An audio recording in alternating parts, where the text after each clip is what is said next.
क्या हमारा शेयर बाजार कभी अमेरिका के शेयर बाजार से बड़ा होगा? You have to be economically very very strong. नमस्कार दोस्तों।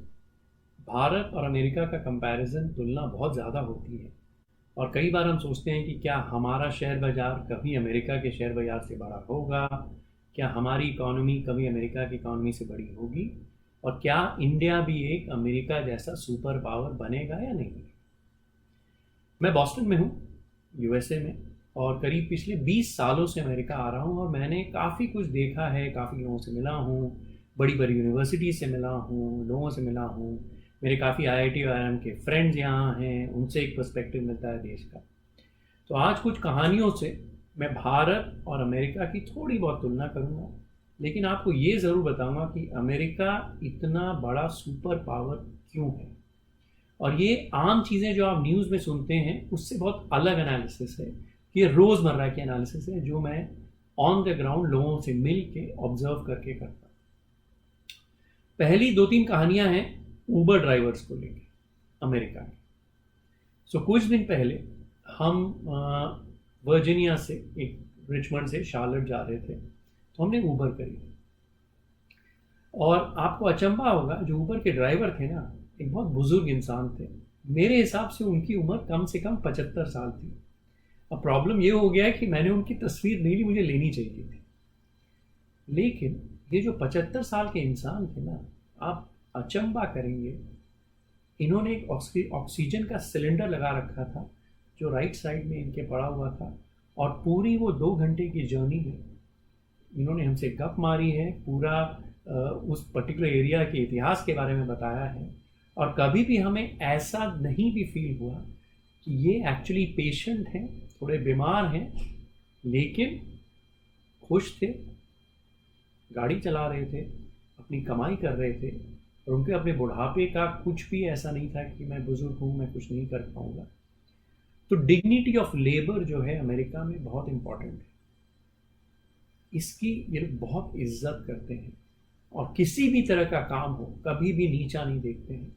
एंड कोई भी उम्र हो, कुछ भी हो, लगे रहते हैं। इस इंसान ने तो मुझे इतना इंस्पायर किया, मैं मजाक नहीं है, कि it was such an inspirational story. दूसरी कहानी भी दो दादियों की है। इनफैक्ट दादी नहीं, आई शुड से दादी या नानियों की है, ग्रैंड मास की। एक ग्रैंड माँ है उबर ड्राइवर और एक ग्रैंड माँ है जो इराक से 1990 में, before the first war, Iraq से भाग के अमेरिका आई थी। दोनों दोनों ग्रैंड मास की आपको कहानी सुनाता हूँ।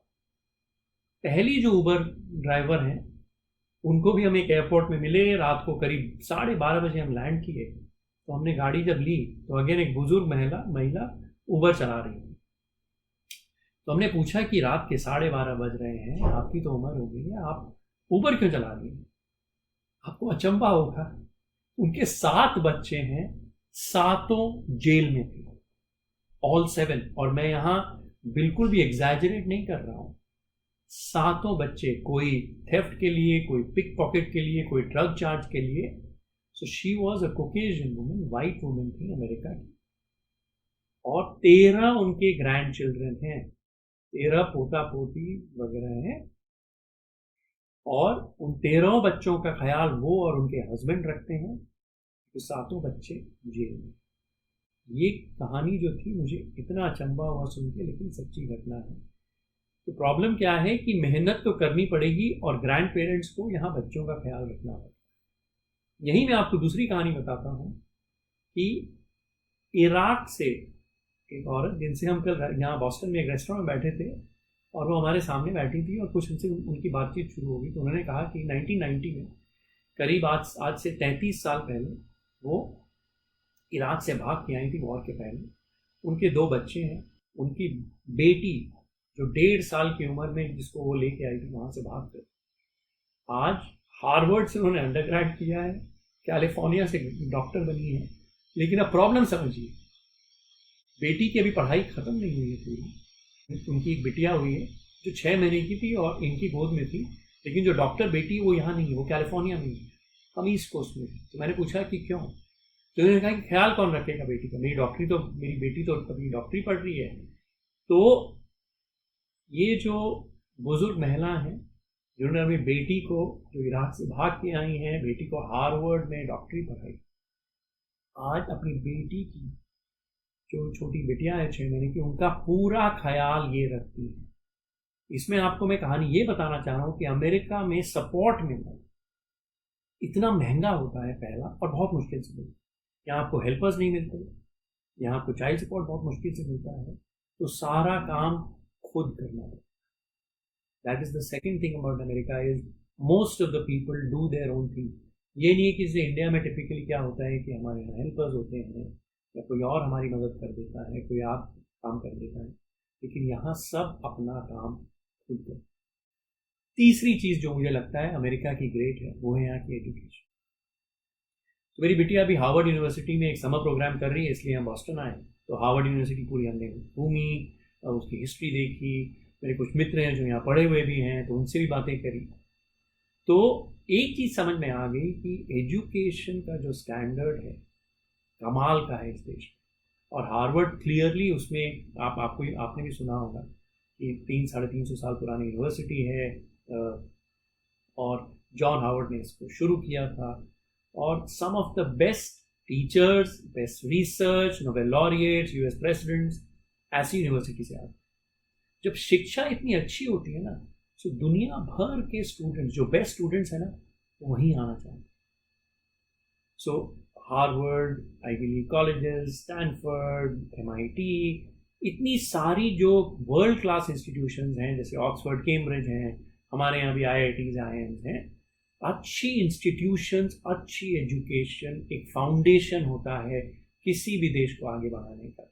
और आई एम श्योर हमारा देश भी उसमें पीछे नहीं है। हमारे यहाँ भी एजुकेशन के स्टैंडर्ड्स बहुत अच्छे हैं, लेकिन American education standards, the kind of research, the kind of innovation, world class. और एजुकेशन से आता है मेरा next thing that makes America great, वो है इनोवेशन।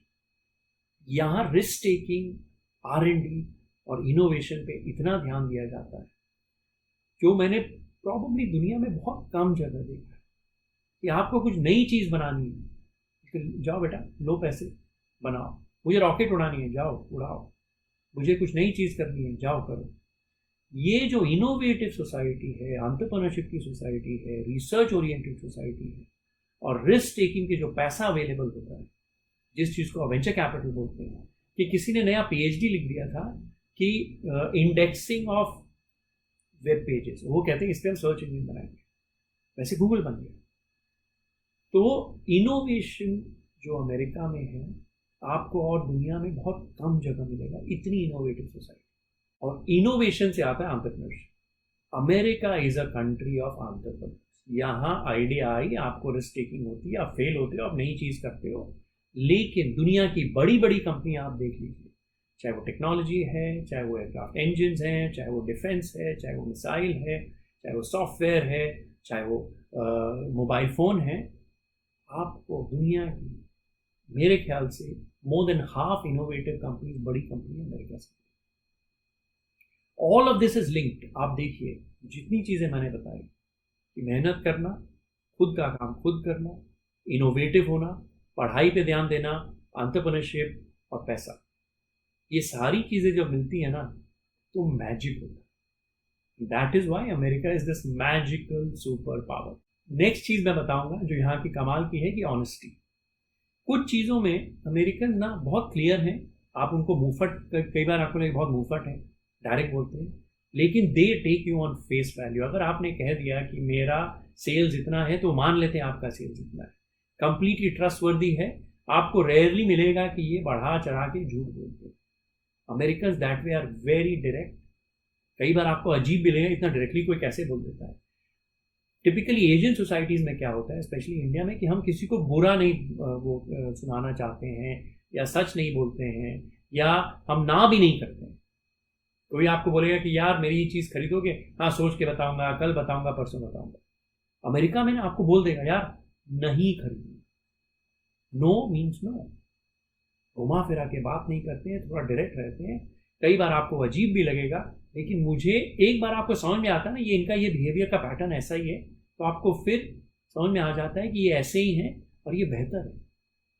घुमा फिरा के बात नहीं करना, जो है डायरेक्ट बात करना और समझ बूझ के काम करना।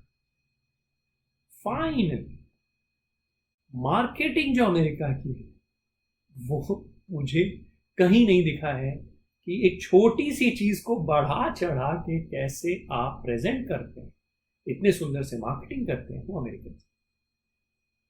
सो great technology, great product, great people, great education, risk taking, research and development, access to capital, और ये सब चीज को जब आप सुंदर से पैकेजिंग करके अच्छे से मार्केट करते हैं, एडवर्टाइज करते हैं, तो कमाल के प्रोडक्ट्स बनते हैं, कमाल की कंपनीज बनती हैं, कमाल का शेयर मार्केट बनता है। कुछ चीज़ें जो सिमिलैरिटी है इंडिया में और अमेरिका में, कि आप देख सकते हैं कि जितने इंडियंस यहाँ आए ना टॉप अर्निंग में होते हैं, सबसे ज़्यादा कमाने वालों में जिनकी इनकम बहुत ज़्यादा है इंडियन उसमें आते हैं पहला। दूसरा, इंडियंस जो मेरे जितने IIT IIM के फ्रेंड्स हैं उनके बच्चे भी सारे अच्छी यूनिवर्सिटीज़ में हैं, क्योंकि पढ़ाई में हम सब का ध्यान बहुत ज़्यादा है। तीसरा एडवांटेज जो हम इंडियंस को रहा है अमेरिका में कि हम इंग्लिश बोलते हैं, और हमारी इंग्लिश बहुत सिंपली अमेरिकन को समझ में भी आती है। कई बार मैंने देखा है कि जो चाइनीज़ यहाँ आते हैं ना उनकी इंग्लिश एक्सेंट उतनी अच्छी नहीं हो पाती है जो इंडियंस की हो पाती है। तो कुछ चीज़ें जो ब्रिटिश लेगेसी आप कह सकते हैं जिसका एडवांटेज हमें मिला है अमेरिका में एक्सेल करने के लिए, वो इंग्लिश।